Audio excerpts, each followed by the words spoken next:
Então, como eu estava explicando, as 7 igrejas do Apocalipse, elas representam 7 modelos ou tipos de igreja cristã que podem ser entendidas como igrejas de Cristo dentro de cada era ou de cada geração até chegar nos dias atuais, como também ela pode ser entendida como a presença de 7 tipos de igrejas que estão presentes hoje na nossa vida, no tempo odierno, no tempo atual em que nós estamos vivendo. Ou seja, existe uma Laodiceia hoje, amém, irmãos? Existe uma igreja de Laodiceia no dia de hoje, que é uma igreja morna, uma igreja dividida, que está indecisa entre servir a Deus e servir ao mundo, uma igreja que está em cima do muro, uma igreja que, por viver no meio termo, se tornou cega espiritualmente, acha que está bem com Deus quando não está, acha que a sua vida espiritual está nos trilhos quando não está, porque é uma igreja que misturou-se com o mundo. Tem momentos em que ela é de Deus e tem momentos que ela é do mundo. Sabe aquele crente que ele diz, hoje eu estou falando a verdade, mas amanhã eu estou mentindo? Aquele crente que hoje eu estou em cima, mas amanhã eu estou embaixo. Então, essa igreja de Laodiceia retrata esse modelo de vida instável, esse modelo de vida marcado por 2 estilos de vida antagônicos, ou seja, a vida do céu e a vida da terra convivendo numa mesma pessoa, a vida do céu e a vida da terra convivendo no mesmo coração. Então, é uma dualidade de vida numa pessoa só. Como também temos outras igrejas, presentes nos dias atuais, e temos a igreja de Filadélfia, que é uma das igrejas aprovadas, porque com exceção de Filadélfia e Sardes, todas as demais igrejas receberam uma palavra, vamos dizer assim, um feedback positivo. Olha, conheço as tuas obras, tenho visto algumas coisas boas que você tem feito e tal. Aí o Senhor começa a falar dos pontos positivos, porém, eis que tenho contra ti. Aí ele começa a pontuar as situações negativas. Essa igreja não tem.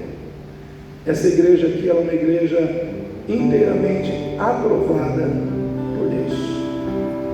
Ela é uma igreja que detém aquilo que eu digo assim, que é a coisa mais importante que um cristão deve buscar nos dias atuais. Que é, pastor? A aprovação de Deus.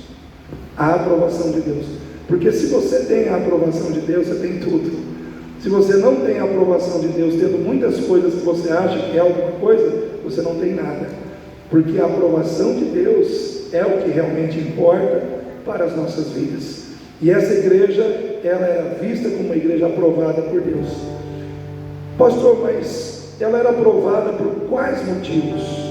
O que fez com que essa igreja recebesse essa aprovação?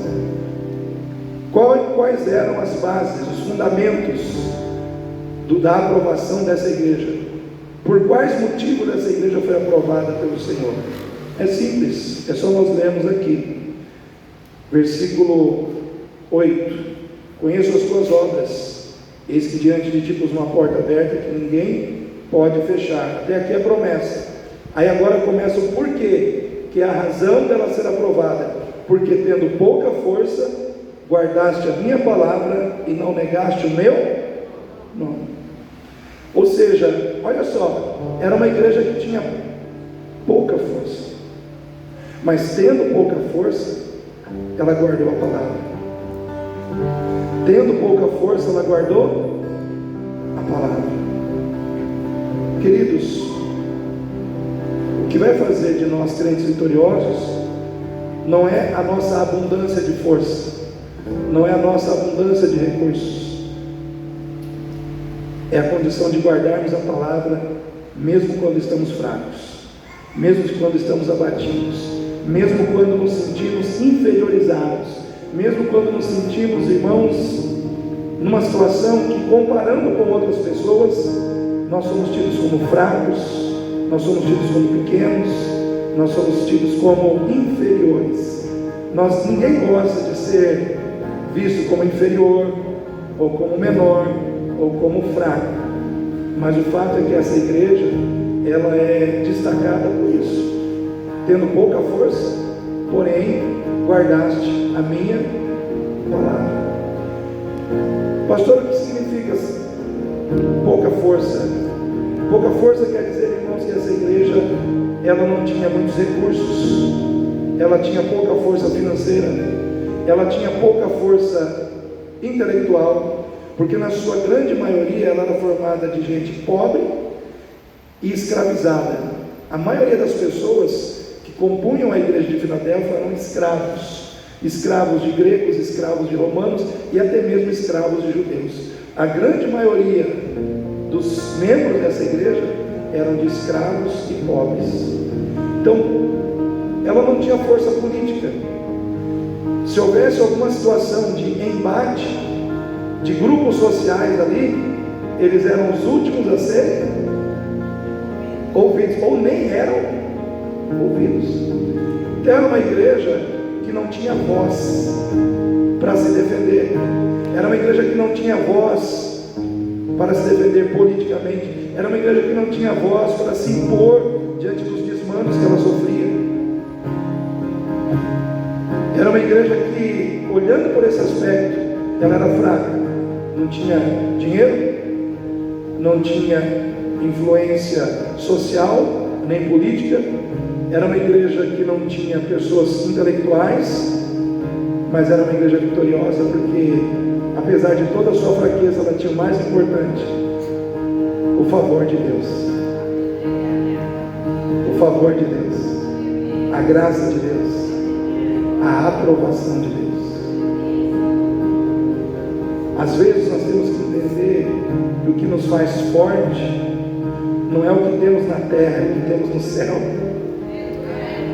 O que nos faz forte não é o que nós carregamos no bolso, é o que nós carregamos no coração. O que nos faz forte, irmãos, não é o que temos nas nossas mãos, mas é termos as nossas vidas nas mãos de Deus, é termos as nossas vidas seguras nas mãos daquele que tudo pode. Essa igreja, ela era uma igreja aprovada, ela era uma igreja vitoriosa, apesar da sua característica como uma igreja frágil, fraca, pobre, porque ela não se apoiava nas suas forças ou na sua pouca força, ela se apoiava no Deus que ela servia, ela se apoiava no Cristo, que é aquele que tem as chaves de Davi, que abre e ninguém fecha, fecha e ninguém abre. Quando você vai fazer um estudo desse texto, por que Jesus se apresenta como aquele que tem as chaves de Davi? Você tem que ir lá no profeta Isaías, capítulo 22, versículo 22. O que aconteceu ali no livro do profeta Isaías? Esse termo, chaves de Davi, aquele que tem as chaves de Davi, se tornou um elo profético da parte do profeta Isaías sobre a vida de Jesus, baseada na autoridade do rei Davi, porque o rei Davi se tornou o referencial de rei de Deus, sobre o qual o trono, o Messias se assentaria. Então ele vai se assentar no trono de Davi. Então Davi é o rei Messias. Davi representa uma tipificação do rei Messias, que é Jesus. E ali, irmãos, eu vou contar a história para vocês ali, de capítulo 22, versículo 15 ao 22 de Isaías. O que aconteceu ali? Ali foi eleito Eliaquim, filho de Hilquias. Ele foi eleito o tesoureiro, ou aquele que guardava os tesouros do rei. Para guardar os tesouros do rei, a pessoa tinha que ser de extrema confiança. Se você tivesse um tesouro, você entregaria o seu tesouro na mão de alguém que você não confia? Então, o antigo cuidador dos tesouros era Sebna, e descobriram que ele era corrupto, que ele estava cuidando de forma errada e até de forma furtiva dos tesouros do rei. Ele foi deposto, e então foi colocado ele aqui, no lugar de Sebna, como aquele que guarda os depósitos do tesouro. E no versículo 22 foi feito um ritual. Foi dito assim: e colocou-se uma chave sobre o seu ombro, de modo que ele fechará, abrirá e ninguém fechará, e fechará e ninguém abrirá. E foi-lhe dado uma túnica e um cinto. Este está no texto, irmãos? Não sei se está nesse texto ou anterior. acredito que no versículo anterior.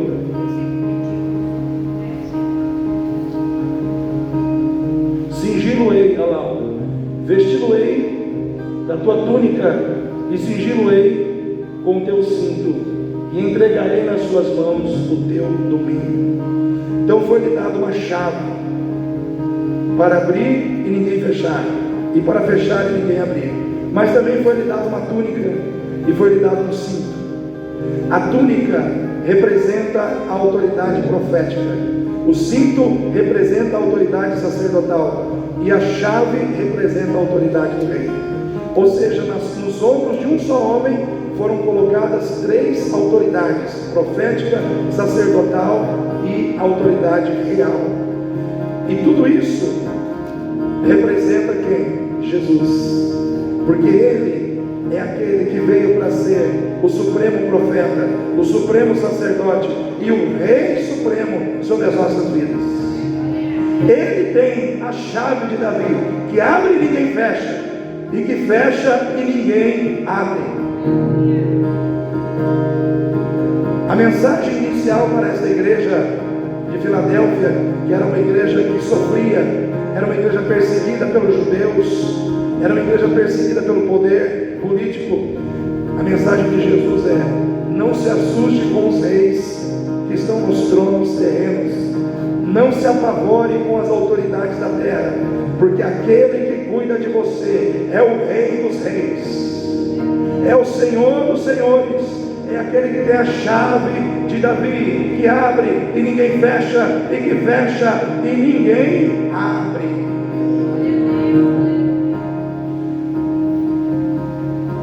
E a primeira chave que Jesus tem, que abre e ninguém fecha, é a chave da porta da salvação.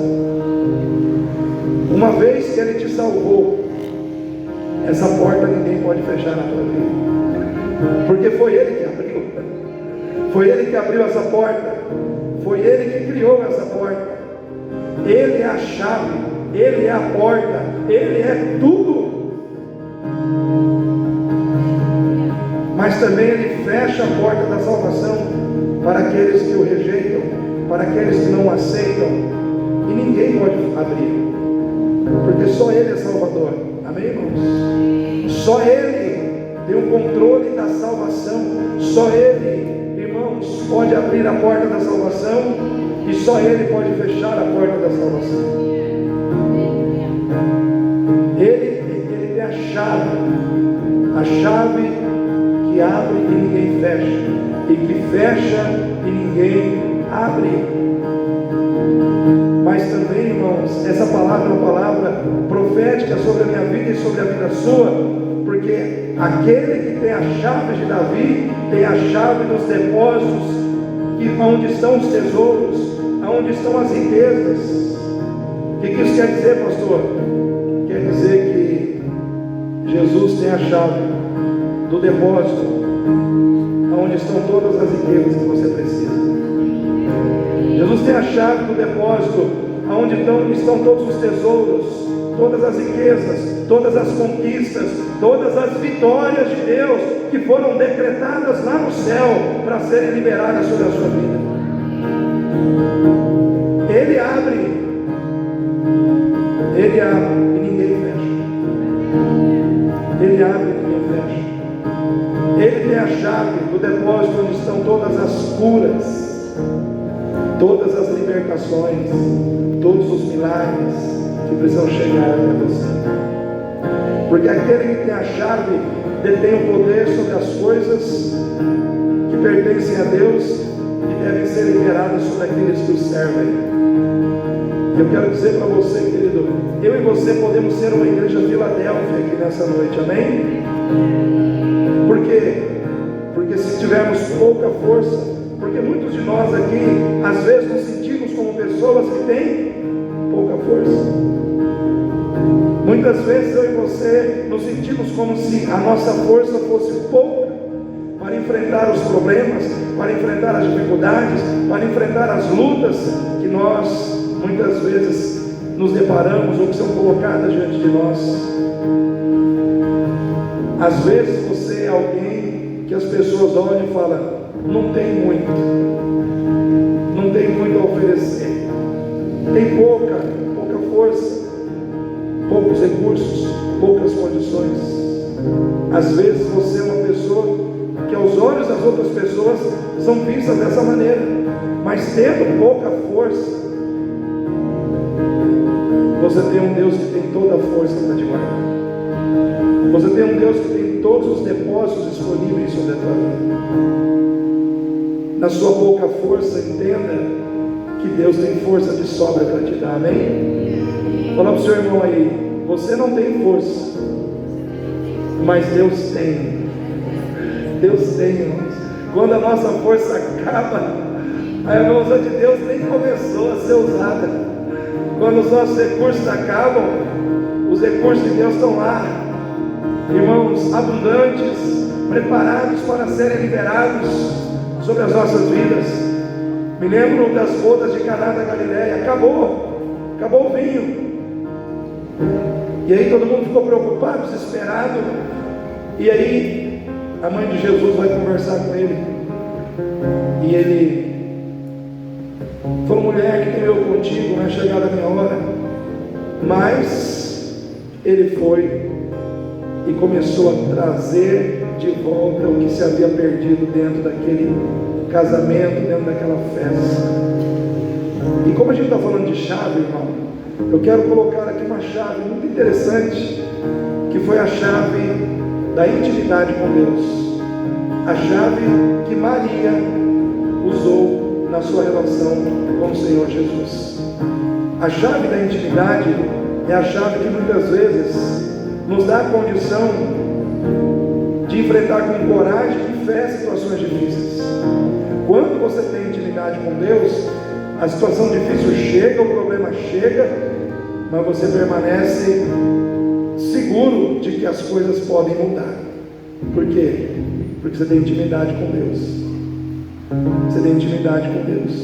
E quando a gente tem intimidade com Deus, a gente tem confiança de que aquilo que a gente vai pedir, Ele vai atender. Aquele que tem intimidade com Deus não se apavora. Aquele que tem intimidade com Deus tem sabedoria. Aquele que tem intimidade com Deus ora crendo que a sua oração será ouvida. E ela tinha intimidade com Deus. E essa intimidade foi exercitada na sua atitude de colocar diante dele a necessidade que havia naquele lugar. E o Senhor trouxe os recursos que haviam acabado, Ele trouxe de volta. Irmãos, por que aquelas bodas não terminaram em fracasso? Por que aquelas bodas não foram uma grande decepção? Porque Jesus estava lá. Porque Jesus estava lá. Por que muitas vezes aquilo que parece que vai ser decepção na tua vida, frustração na sua vida, não se torna frustração, não se consuma em decepção? Porque Jesus está na tua vida. Porque a presença de Jesus muda tudo. Porque a presença de Jesus reverte situações ao nosso favor. Aquilo que parecia impossível, de repente começa a se tornar possível. A situação que parecia que ia terminar desfavorável a nós, de repente se torna totalmente favorável. Por quê? Porque Jesus está na sua vida. Porque Jesus está na minha vida. Na sua pouca força, entenda que Deus tem força para te dar. Eu e você não temos força muitas vezes, irmãos, não temos força muitas vezes para vencer um trauma do passado. Estamos presos naquele trauma, estamos presos naquela situação. Toda hora a gente volta para o passado e a gente chora o passado, e a gente choraminga o passado, porque a gente não consegue, a gente não tem força para sair daquele trauma. Mas existe alguém aqui nessa noite que é poderoso para te tirar de lá. Você não tem força, às vezes, para perdoar uma pessoa que te feriu profundamente. Mas quando Jesus começa a trabalhar, a força para perdoar vem. A força para dar uma nova chance, vem. A força para exercer amor sacrificialmente, vem. Porque, irmãos, é dele que vem a capacidade que precisamos ter para fazer o que Deus quer que nós façamos. Porque sem Cristo não há condições, mas em Cristo todas as condições se tornam possíveis, amém? Jesus diz: vós sois os ramos, eu sou a videira, sem mim nada podeis fazer. Em outras palavras, irmãos, sem Jesus nada, com Jesus tudo. Sem Jesus não dá para fazer nada, mas com Ele e nele e pelo poder dele tudo é possível. Era uma igreja que tinha pouca força, mas acreditava que tinha um Deus forte e poderoso. Nós não temos voz, mas o nosso Deus tem. Nós não temos força, mas o nosso Deus tem. Nós não podemos sentar nos tronos, mas o nosso Deus já está no trono. Ele já reina, Ele já domina.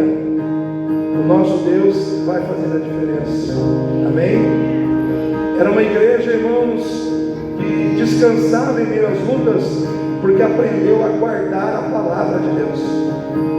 Tendo pouca força, guardaste a minha palavra. Guardar a palavra de Deus implica, irmãos, em conhecer as Escrituras e praticá-las. A Bíblia diz: não seja ouvinte esquecido, mas praticante da palavra. Não seja alguém que apenas ouve, não seja alguém que apenas lê, mas seja alguém que ouve, lê e pratica a palavra de Deus. Porque aquele que ouve as minhas palavras e as pratica, diz o Senhor, compará-lo-ei a um homem prudente, que edificou a sua casa sobre a rocha. Vieram os rios, desceu a chuva, bateu o vento, mas a casa permaneceu firme, permaneceu em pé.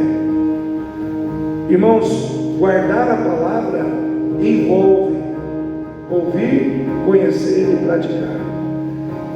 Qual é a resposta de Deus a essa atitude? Sustentação para a nossa casa e para a nossa vida diante dos problemas. Sustentação para a nossa casa e para a nossa vida diante dos rios, diante das tempestades, diante dos ventos que representam as adversidades, os problemas, as dificuldades que nós enfrentamos todos os dias nessa terra. Vai vir vento na tua casa, vai vir chuva na tua casa, vai vir dificuldade sobre a tua vida, vai bater em você, mas você permanecerá em pé. A promessa de Deus não é que Ele vai te livrar dos rios, não é que Ele vai te livrar dos ventos, não é que Ele vai te livrar da chuva, é o que o texto diz. O texto diz: e vieram os rios, e vieram, e a água correu, e bateram os ventos, desceu a chuva, mas a casa permaneceu. Em outras palavras, o Senhor está dizendo: no mundo tereis aflições, mas tente bom ânimo. Eu venci o mundo, e a minha vitória é sua. Minha vitória é sua. Assim como eu venci, você também vencerá. Amém, irmãos? Você também vencerá. Guardar a palavra envolve ouvir e praticar, mas guardar a palavra também envolve apropriar-se da verdade que ela traz. Vou repetir: o que é guardar? Guardar é se apropriar, sim ou não, irmãos? Guardar é você se apropriar, dizer: não, isso é meu, isso é para mim, isso é verdade, isso vai acontecer. É se apropriar, é não abrir mão é não abrir mão de crer naquilo que Deus disse que vai acontecer. Então guardar a palavra é se apropriar, é tomar posse. Não tem aquela frase: toma posse, irmão. Fala para o seu irmão aí: toma posse. Tomar posse é se apropriar, né? Tipo, o Senhor é meu pastor, nada me faltará. É se apropriar disso para você. Jesus é o meu pastor. Jesus é o bom pastor. E porque Ele é o meu pastor, nada me faltará. Isso é guardar a palavra. Isso é se apropriar da palavra. Toda ferramenta forjada contra ti não prosperará. E toda língua que se levantar contra ti em juízo será condenada. Esta é a herança daqueles que servem a Deus. E a justiça que de mim procede, diz o Senhor. Nenhuma ferramenta preparada contra mim prosperará. Nenhuma arma, nenhum demônio, nenhuma palavra negativa, nenhum intento maligno contra a minha vida, contra a minha casa, vai prevalecer, porque eu me aproprio da palavra. Eu me aproprio daquilo que ela revela como promessa de Deus para a minha vida. Aquela igreja era pobre, aquela igreja era fraca nos seus recursos, mas era uma igreja que se apropriava da palavra de Deus. Venha o que vier na nossa vida, o que vai prevalecer é a palavra. Amém? É a palavra. E aquela igreja era uma igreja fiel. O Senhor diz: vocês não negaram o meu. Negar o nome significa abandonar, agir com infidelidade, trocar por outro, vamos dizer assim. E a pressão era grande, irmãos. A pressão é: você quer viver bem? Deixa esse Jesus para lá e você vai viver melhor. Deixa Jesus para lá e você vai ter mais condições. Eles disseram: nós não vamos negar o nome do Senhor. Negar o nome do Senhor, confessar o nome do Senhor, vamos colocar assim. Nós não vamos negar, nós vamos continuar confessando o nome do Senhor. Confessar o nome do Senhor significa duas coisas. Primeiro, você reconhecer o seu pertencimento a Deus. O seu pertencimento. A Bíblia diz que Jesus pagou com o seu sangue pelas nossas vidas. Quer dizer que Ele nos comprou. E se Ele nos comprou, nós pertencemos a Ele. Então quando você diz: eu confesso o nome do Senhor, sabe o que é isso? Quer dizer? Está dizendo assim: eu descanso na certeza de que eu tenho um dono e Ele vai cuidar de mim. Eu tenho um dono, Ele comprou minha vida, Ele comprou meu passe, Ele comprou quem eu sou.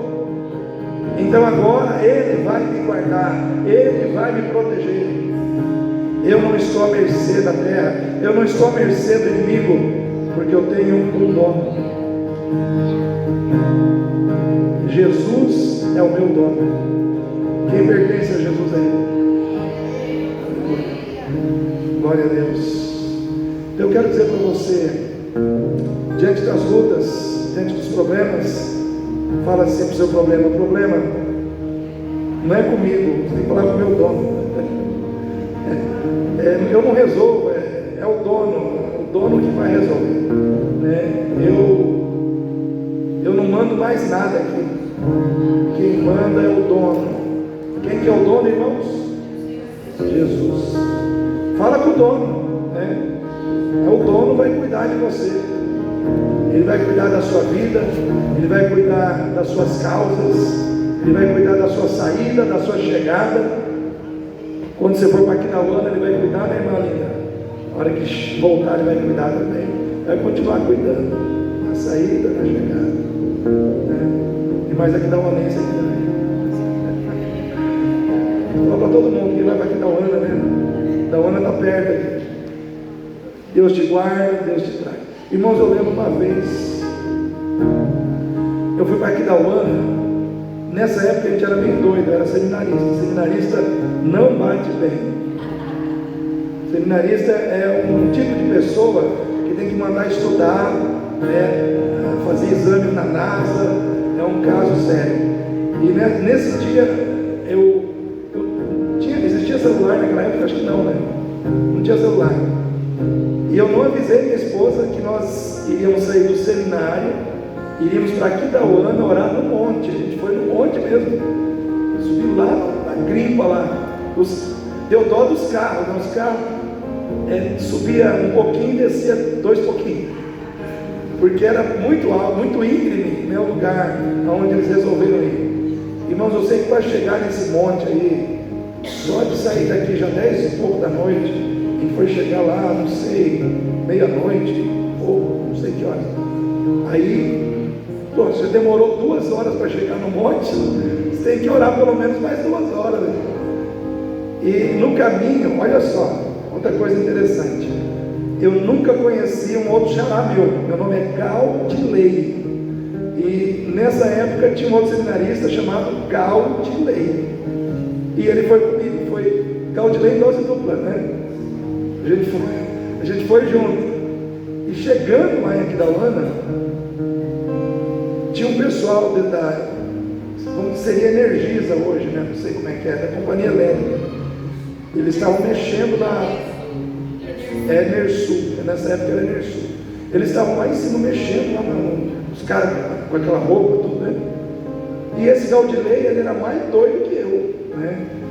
Aí, olha só o que aconteceu. Nós chegando lá, eu não sei o que deu na cabeça dele, mas foi o Espírito Santo. O Galdilei, ele viu o cara lá em cima, ele pegou, tirou a cabeça para fora do carro e falou: ei! Aí o cara pegou e tirou a mão do fio e virou para ver, né? Na hora que ele tirou a mão do fio, irmãos, estourou aquele cabo. Estourou, instantaneamente, arrebentou tudo, deu uma explosão. Ou seja, se o cara tivesse com a mão lá, ele não estava mais aqui. E eu fico pensando nesse dia, a gente passou por lá, o meu xará deu aquele grito, e o cara foi salvo de uma morte certa naquela noite. Tem coisas que não estão no nosso controle, mas nada escapa ao controle de Deus. A gente pode descansar na certeza de que Deus está cuidando da gente, até nos momentos que a gente nem espera que Ele está cuidando. Quem diria que ele ia pegar 2 seminaristas de Campo Grande para chegar lá naquela altura, lá em Aquidauana, para gritar para o cara arrancar a mão do cabo e ele não morreu, né? E, irmãos, são coisas que a gente tem que aprender a entender. Deus cuida de cada um de nós, Ele cuida. Confesse o nome do Senhor todos os dias, não tenha vergonha de dizer: eu pertenço a Jesus e Ele cuida de mim. Eu pertenço a Ele. Fidelidade também tem a ver com identificação de vida. Você dizer: eu sou dessa pessoa, eu pertenço a essa pessoa, quer dizer, eu tenho uma identificação de vida. Quando a gente coloca na mesa fidelidade como identificação de vida com aquele a quem nós servimos, quer dizer que o referencial de vida que eu vivo está em Deus. Amém, irmãos? Deus é justo? Eu tenho que ser. Deus é honesto? Eu tenho que ser. Deus é santo? Eu tenho que ser. Deus é fiel? Mas eu gosto sempre de falar, né? Deus é fiel. Eu tenho que ser. Porque o meu referencial de vida é o meu Deus. Confessar o nome dele é dizer que eu e ele temos uma identificação de vida. A minha vida é o reflexo da vida dele. Amém, igreja? A minha vida é o reflexo da vida do Deus que eu sirvo. Mas terminando essa palavra, irmãos, uma igreja aprovada, terminando essa palavra, uma igreja aprovada, ela descansa diante das lutas, porque ela crê nas promessas de Deus. Quem crê nas promessas? Deus fez 3 promessas para essa igreja, que é para você também. Primeiro, a primeira promessa de Deus: a igreja de Filadélfia não precisa se preocupar com seus inimigos, porque Deus a defenderá. Tem inimigo na tua vida? Coitado deles, Deus vai defender você. É Deus que vai te defender. O Senhor diz: eu mostrarei aos judeus que são sinagogas de Satanás, porque havia um grupo de judeus lá que perseguiam os crentes naquela época, e eram sinagogas de Satanás. O Senhor diz: eu mostrarei a eles quem eu sou, e farei que eles venham prostrados aos seus pés, e saibam que eu te amo. Sabe o que Deus estava dizendo naquela igreja? Porque eu amo a tua vida, eu te cuido, eu te protejo, eu te defendo. Porque eu amo a tua vida, ninguém tocará em você. Porque eu amo a tua vida, os teus inimigos já perderam. Porque eu serei vitorioso em teu favor. Porque eu amo a tua vida, eu te defenderei. Amém? Uma igreja aprovada por Deus não precisa se preocupar com oportunidades perdidas, porque Deus abre uma porta para você que ninguém pode fechar. Eis que eu ponho diante de ti uma porta aberta, que ninguém fechará. Não vai faltar oportunidade para você. Vai ter porta aberta na tua vida, é uma promessa de Deus para a tua vida. Amém? Vai ter porta aberta para você, materialmente, espiritualmente. Deus é Deus de porta aberta na vida daqueles que o servem. Tem porta aberta para você, irmão, em nome de Jesus. Mas a terceira promessa é a igreja aprovada. Ela não precisa se preocupar com a provação ou com a tentação que há de vir sobre o mundo inteiro, porque no meio dessa provação Deus aguardará. Ele diz: há de vir uma tentação sobre o mundo inteiro, porém eu guardarei a minha igreja. Irmãos, venha o que vier, venham as lutas que vierem, venham as dificuldades que vierem, você será guardado por Deus. Deus te guardará. Amém? Quem recebe essa palavra, então nesse momento fique em pé.